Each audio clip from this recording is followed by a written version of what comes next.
Get it? I will. I'll try to be quick. We can smell the sloppy joes wafting through the air. Welcome, everyone. We're so glad that you're here today. We have a whole lot to celebrate. And so I just want to start off by doing that. First of all, Miss Pam, who is in our nursery and who has been in our nursery since we opened our doors here at the Greenwood campus and beyond over at our Melrose campus. She served in the nursery there. Her birthday was on Friday. And so whenever you see her, I need you to tell her happy birthday. She'll be up here at the potluck, so make sure you say hello, because all of our kids here that have been young enough to be in the nursery when they arrived have been shaped by Miss Pam. She quickly becomes their favorite person, and I know personally I'm so grateful that my children are being shaped by her as well. So if you see her, make sure you say happy birthday. Also, a point of personal privilege here. Today is my parents' 50th wedding anniversary. Wow. Yeah. And so many of you know my dad's health is not great, so they're not able to be here, but they watch us on their big screen. Y'all are like life size. Whenever we're there, they'll text me and say, I can see Miss Brenda dancing. So if you would, there's a camera back here. We're all going to wave and say happy anniversary on 3. 1, 2, 3. Happy anniversary. All right. Also, Junior Barry, he watches faithfully every Sunday. He's not able to get here and be with us, but good morning, Junior. We're so glad you're here. One last thing I would like to celebrate is just how God's Spirit moves in our midst, and how God is at work in every person all the time, everywhere, no matter how young or how old. There's a 4-year-old that goes to our 11 o'clock service across town who has a dream, and she has a dream that every kid will get to have a birthday cake. And so we have a new little box out in the Welcome Center, and you can help make this dream come true. It has, my favorite part of any cake, icing. Would need to be in there, right? I would prefer to just eat that with a spoon. We have the cake mix. Obviously, in order to have a birthday cake, you have to have that. But, usually you have to have like all these things over here, like water and oil and egg whites. This is very complicated, honestly. But did you know you can replace all of that stuff with a can of lemon lime soda? Do y'all know this? Yeah. So, and then there's a birthday card in here. So if you'd like to be a part of this, grab you a little bag, get these 4 different elements, and bring it out to the Welcome Center. Cake mix, the icing, a lemon lime soda, and a card. Isn't that precious, though? I love that that's her dream.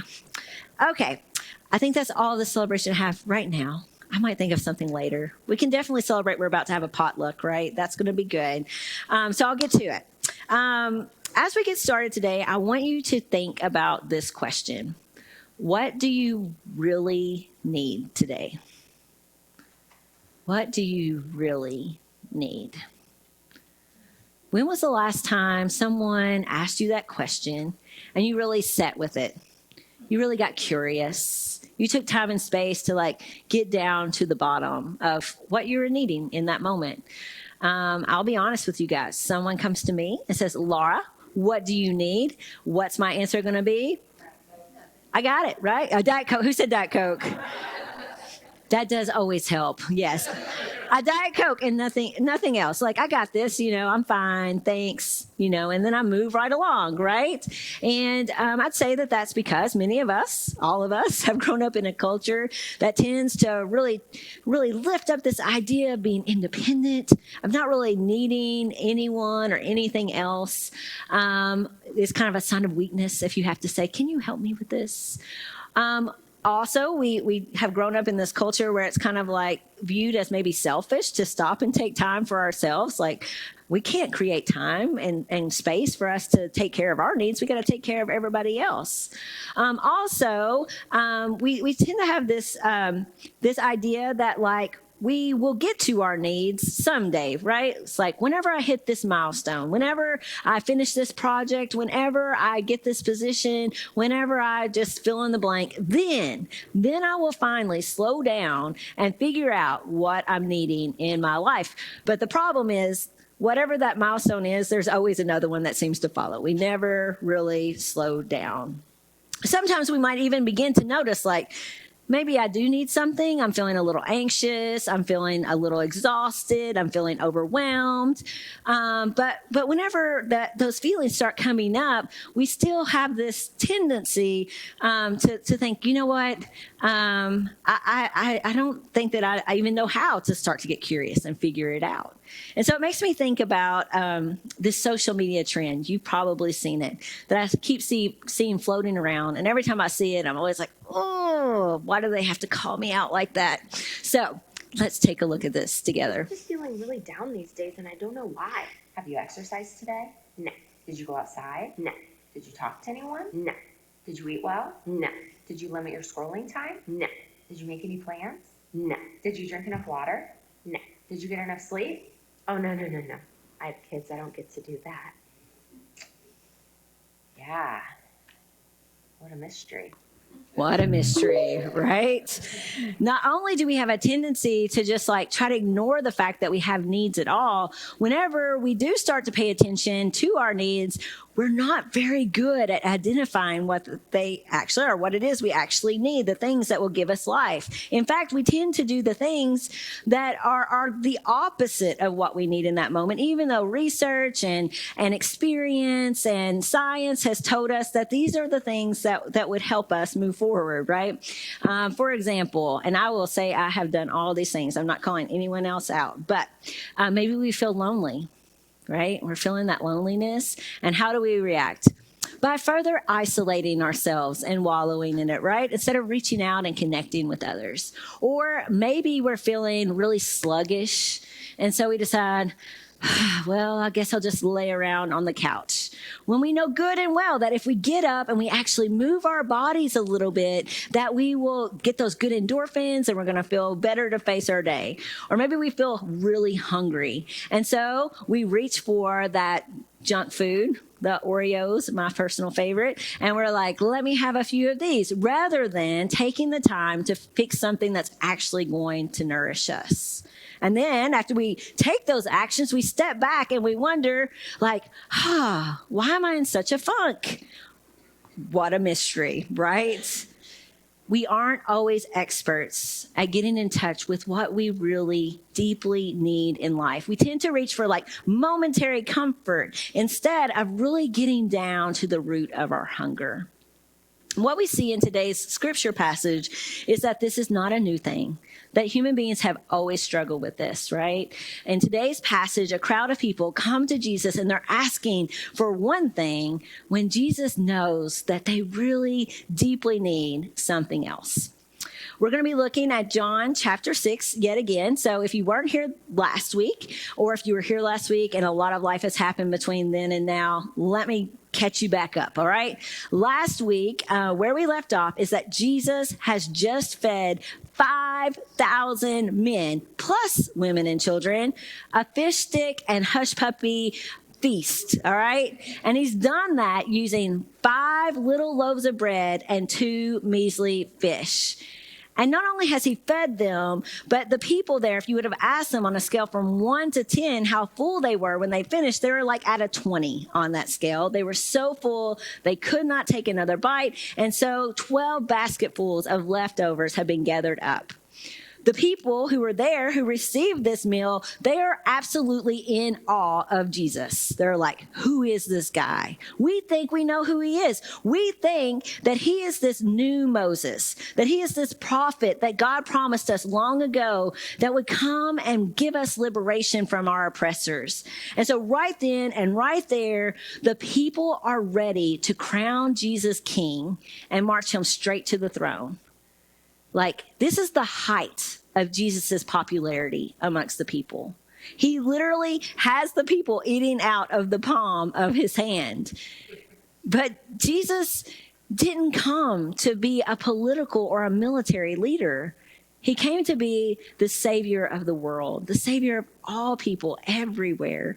And so while they're trying to make him king, he's like, I'll see y'all later. And he like withdraws a little bit. He goes off on his own. He sends his disciples in a boat back across the sea where they had come from. And he stays right where he is. And so the crowds stay where he is, obviously. But while they're all fast asleep, Jesus devises the most amazing escape plan ever conceived of. While they're asleep, he walks on the water across the waves to the other side. That's a move that even Simone Biles can't pull off, right? We've seen her do some miraculous things this Olympics. And so the people wake up, Jesus is gone, and they're like, how? They saw all this unfold. They're very curious. They're confounded. They're probably a little distraught. So they jump back in their boats and they head back across the water to find Jesus. And this is what John says. When they found him on the other side of the lake, they asked him, Rabbi, when did you get here? They want answers. They want an explanation, right? They want to know how in the world it's possible that Jesus has gotten across the sea. But Jesus gives them something else instead. He gives them a reality check. This is what John tells us. Jesus answered, very truly, I tell you, you are looking for me, not because you saw the signs I performed, but because you ate the loaves and had your fill. It's pretty direct from Jesus, right? He goes straight to the heart of the matter. He calls them out. He says, you're not here for me. You're here because you want more of the same old thing. You want more of that same old bread that I fed you yesterday because your stomachs are starting to get empty again. You want more of someone like that prophet Moses, who came and fed the people day after day after day with manna from heaven. However, Jesus doesn't want to give them more of the same old thing. No, Jesus wants to give them something that goes beyond their temporary comfort. He wants to feed their deepest hunger. And so he says to them, do not work for food that spoils, but for food that endures to eternal life, which the Son of Man will give you. For on him, God the Father has placed his seal of approval. Now, tell me, who wouldn't want that? Food that never spoils. I want you to think in your mind how many hours a week you spend knowing what you need from the grocery store and then going to the grocery store and then loading all the groceries into your trunk and then driving them home and getting them out and realizing the thing that you forgot and having to go back to the grocery store. Maybe that's just me. But it takes up a lot of time. So if I came to you today and said, hey, you can go to the grocery store once. You can get all the food you ever need and it's not going to spoil. I think I would be like, sign me up. And that's how those people feel when they're hearing Jesus talk about this bread that will endure. They're ready to jump through whatever hoops are needed. They're ready to climb whatever mountain they need to. They're ready to do whatever it takes to make this bread theirs, except for what Jesus actually asks of them. Jesus tells them, believe in me, trust in me, the one that God has sent into the world. Trust is hard, isn't it?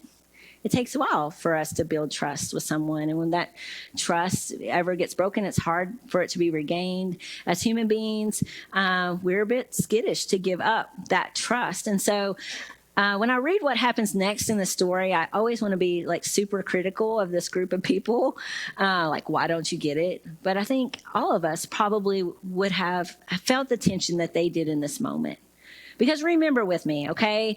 Jesus has just performed this miracle, right? They were all a part of it. They all got to eat the bread. They all got to eat the fish that Jesus has miraculously multiplied. They've just been celebrating him as the new Moses. They just wanted to make him king. But all of a sudden, when Jesus asked them to believe in him, it's like they suffer instant amnesia.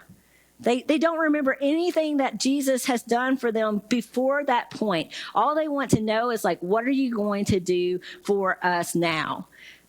Because they ask Jesus, they say, hey, Jesus, can you give us a sign that we can do this, that we can believe in you, that we can trust you? They say, what sign then will you give that we may see it and believe you? What will you do? Our ancestors ate the manna in the wilderness. As it's written, he gave them bread from heaven to eat. They still want that same old bread, right?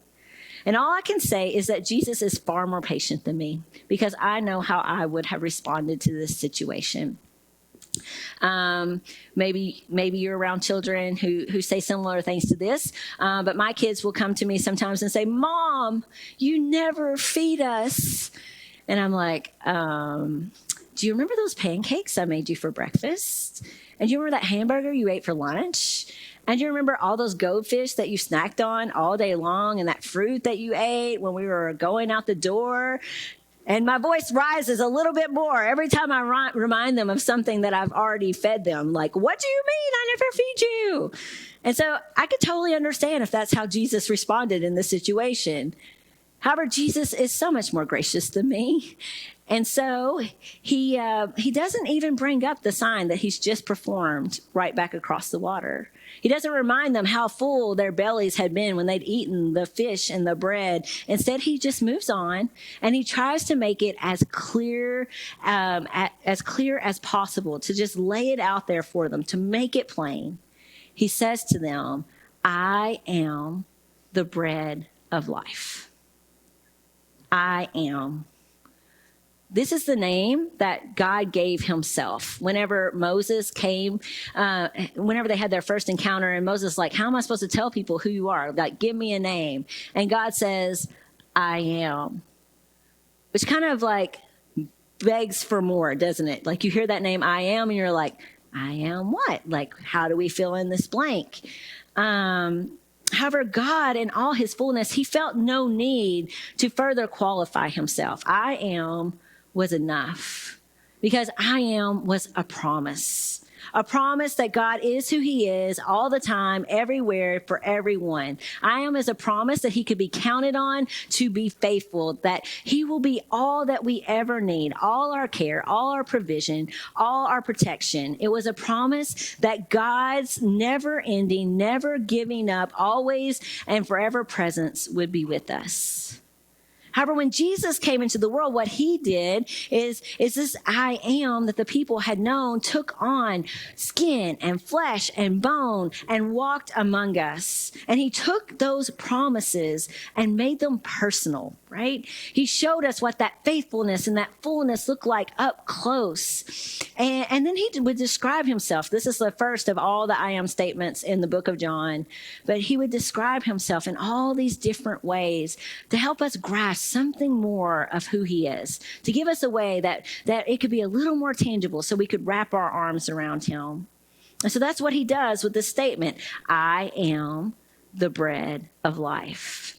In this moment, Jesus is trying to expand the imaginations of the people who are gathered there.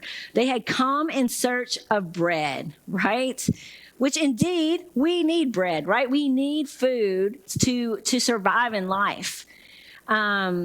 It maintains our bios. If you want to like look at there's different words for life in Greek. Our bios is our walking around, heart beating in our chest, breath in our lungs kind of life. And it's clear that Jesus cares about that, right? He cares about our physical life. When the people were hungry out there in the middle of nowhere, Jesus fed them. And not just with leftovers, but in abundance. And so Jesus absolutely, positively cares about our basic physical needs, but he doesn't stop there. Jesus doesn't just want to meet our physical needs and give us bios life, but he also wants to give us Zoe as well. And that's the word for life that we find in this passage when he says, "I'm the bread of life." What Zoe is talking about is life as God always intended it. Life that is full, life that is charged with meaning and purpose as we live life in relationship with him. The miracle of Jesus feeding the multitude that day before, just like when God had fed the people out in the wilderness with manna, it was meant to lift people's eyes from earth to heaven. It was meant to lift their eyes from the temporary to the eternal, from human limitations to the possibility of God. It was meant to lead people to see beyond their bios life. But the people were stuck there. That was kind of all they could see. It's kind of like little kids that fall in love with McDonald's chicken nuggets. You know? Does anybody know a kid that really, really fell in love with chicken nuggets? Yeah. I have a cousin. His name is Jacob. He's an adult now, which is hard for me to confess. That's how old I am. But Jacqueline will tell you, when he was a child, my sister's back here, that was all he would eat. And you couldn't go and get like a 10-piece chicken nugget and give him 6 of them. It had to be the 6-piece chicken nugget in the 6-piece chicken nugget box. And they had to be served right up to him, okay? And so Jacob was starting school, and we were trying to help him, like, be ready. And we were trying to do basic math with him. And he was really struggling with the concepts. And then it was like a stroke of genius. We're all sitting around the pool while we're doing this. He's eating his chicken nuggets. And it's like, okay, Jacob, if you've got 6 chicken nuggets and I eat 2 of them, how many do you have left? And suddenly he got it. Like, he could do the math, no problem at all when it came to his chicken nuggets. He took off from there. But kids sometimes fall in love with things like McDonald's chicken nuggets, and they want to eat it for every single meal, even when you try to invite them to something much, much better, right? You give them the choice between McDonald's chicken nuggets and a seat at the chef's table at Hickory and Oak, and they're like, chicken nuggets, please. Thank you. I'll take it now. Why? Because they know what they know, right? They can't imagine anything being better than these chicken nuggets. And in the same way, the crowd is wanting this normal old food that could spoil and that would always leave them longing for more, while Jesus is trying to offer them something that would satisfy the deepest needs of their soul. They're wanting another human leader like Moses who can meet their physical needs. But here is Jesus trying to give them a personal relationship with I Am Himself, the source of the miracle, the one who promised to be who he is all the time, everywhere, to everyone, the one who had promised to meet all their needs, who was actually standing right there in front of them, looking them in their face in that very moment. Jesus is like, hi, it's me. I'm the one that you're starving for. I'm the one that's the true food that can satisfy the deepest needs of your soul. Not just your bios life, but your Zoe life. Life in all its fullness is what I want to provide. And so Jesus says to them, whoever comes to me will never go hungry. And whoever believes in me will never be thirsty. He essentially says, you know, it's not a complicated process. There's not a long checklist of things that you have to do to get this food. Rather, you can simply come to me, I am, again and again and again, as you walk through this life, believing that I am who I say that I am. We receive the bread of life that meets our deepest needs every time we come to Jesus and allow him to be who he is in our lives, just like he is who he is everywhere, all the time, to all people. Now, you might be hearing that, and you might be thinking, okay, Laura, like, that sounds great. You know, wonderful. Jesus can meet my deepest needs. But honestly, I'm good. I'm okay. I don't really know that I need Jesus. I'm handling things just fine. And, you know, sometimes I hear that because a lot of times we do present Jesus to be this person who is like an accessory to our already awesome life. You know, like you get Jesus and you kind of like get the missing link and he's going to make everything all right. You'll never struggle. You'll never have a hard time. But then we get into a relationship with Jesus and struggles come and we have hard times and we're like, I'm not sure if I need this accessory in my life. We're kind of ready to hand him back, right? And so is that who Jesus is? An accessory to my already awesome life? Or is he truly who he says he is? Is he the bread of life that meets our deepest needs? And as I've wrestled with that, here's the best explanation that I can come up with at this point in time. I'm still wrestling with this. I've been thinking about it a lot. But remember those chicken nuggets? We could live off those chicken nuggets, couldn't we? They could sustain our lives. We might develop heart disease at an early age, but we could eat them for every meal, right? we could do it. They would satisfy our momentary hunger. But when we sit down for a meal at the chef's table, we get something more than just satisfying our momentary hunger, right? We get something more than just alleviating that physical need. I had a chance to eat at the chef's table at Hickory and Oak one night, and as you can see, there was a lot of food, and that was just one course, okay? So it was delicious. The food was off the charts, and there was plenty of it. But honestly, that's not what made this meal as special as it was. What made this meal special was that as we were eating, the chef himself came out to the table. It's his table, right? And he told us why he'd become a chef. And then when he would bring out different dishes, he would explain to us like why he put these different flavors together and how best to enjoy them. And then he came out and he brought us chocolate chip cookies, even though he'd already brought us this terrific strawberry cake. But he explained to us how this was like one of the first recipes he really fell in love with. And so he makes it for every single person who comes and sits at his table. And so suddenly, as we're sitting there eating this meal, it's no longer about just like alleviating that physical hunger. It's not just food for our stomachs, but the meal suddenly became charged with meaning and with purpose, right? It was feeding our souls as well. And I think that's what trusting in Jesus does for us. He's the chef who invites us to come and sit at his table, and he gives us the gift of himself. He opens our eyes to the why in life, giving us the meaning that all of us were made to crave.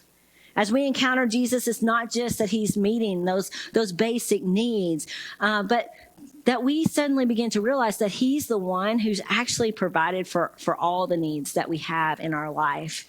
And suddenly everything becomes not just food and not just friendships and not just shelter, but a gift from God himself that we get to enjoy rather than something that we have to make happen all on our own. And so let's not just settle for the chicken nuggets, all right? The chef has invited you to sit down at his table to give you so much more than just bios life, our walking around, breathing in, breathing out, heart beating in our chest, and just having a shell of an existence. No, he wants Zoe for life. Zoe life for us, full life, abundant life, lived in his presence and enjoyed with him. Every time you and I come to this table that Jesus himself has set for us, we have the opportunity to come to him once again, to place our trust in him, and to receive the bread of life. And so as we prepare to come today, I want to give you the chance to just reflect for another moment on the question I asked at the beginning. What do you really need today? Allow yourself to get curious. Sit with that question for a moment. Notice what your soul is starving for, that perhaps you've been ignoring or you've just been like trying to feel in every sort of way. But whenever you get down to the root of like what it is you're yearning for, instead of just ignoring it or trying to fix it with a quick fix, what if you tried something different today? What if you came and you asked Jesus to open your eyes to what it is that you're truly needing in this moment, and then you receive that as a gift? Maybe it's time in silence. Maybe it's spending time in community. Maybe it's time in nature or taking time in play. But whatever it is, how about receiving that as a gift from Jesus rather than something that is selfish or something that's a sign of weakness? Receive it as the gift that it is from him.